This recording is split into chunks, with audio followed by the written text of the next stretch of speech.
about reframing your story. How to stay grounded when life seems so out of balance. Avoid emotional reasoning. If you're taking notes, write that down. Avoid emotional reasoning. Emotional reasoning, what is that? Emotional reasoning is when you count your feelings as facts. When you count your emotions as commands. Let me tell you, emotions are signs that something may be wrong, but emotions are not solutions. So you don't rely on your emotions to govern your responses. If you want to stay grounded, avoid emotional reasoning. What was needed was a culturally sensitive, culturally responsive approach to working with Black and African American clients. So I'm specializing in addressing those overlooked issues. It disturbed me to think that I went to graduate school, studied all these counseling theories, and none of them were actually designed to address the needs of African Americans. So I decided to make that my mission, to be a national resource and advocate for clinicians, counselors who wanted to be more culturally sensitive and culturally responsive. So we don't need to go shame on African Americans for not using counseling. We need to create counseling services and modalities that are engaging and relevant. Reframe and rethink your story. Expand your story. There's always a part of the story you aren't telling yourself. That, my friends, will help you to stay grounded when life seems out of control.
There is a lot of talk about bringing mental health education to the Black community.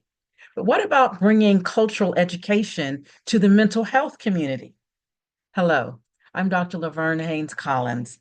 I am a licensed clinical mental health counselor, an author, trainer, an ordained minister, and a keynote speaker. In the work that I do, I encourage a lot of people who are in emotional and relational pain. And I believe in overcoming pain in a way that invites growth. But for many Black Americans, our experiences are misunderstood. So I help mental health professionals have an understanding about aspects of race, faith, culture, and trauma in Black life. These are topics that graduate school has just not adequately taught most mental health professionals. I'm the author of a recently released book titled Overlooked: Counselor Insights for the Unspoken Issues in Black American Life. And it's a book about overlooked identity issues, overlooked historical factors, overlooked clinical bias, overlooked losses, and overlooked strengths.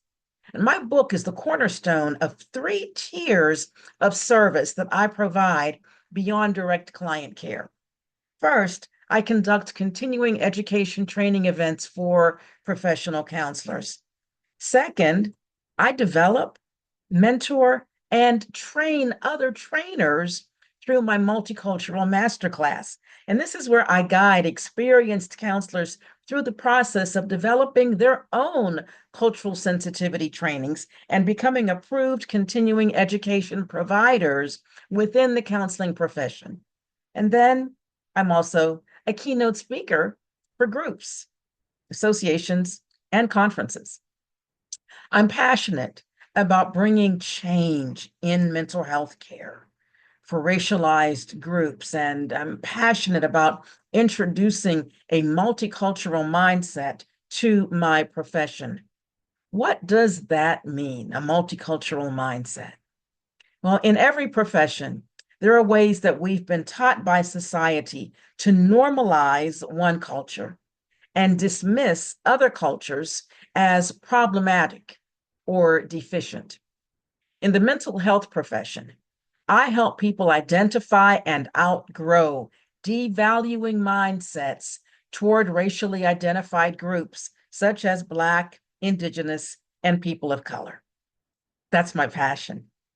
As I look toward the future, I hope to continue sharing these messages with others in ways that help revolutionize the way Black mental health is viewed. Thank you.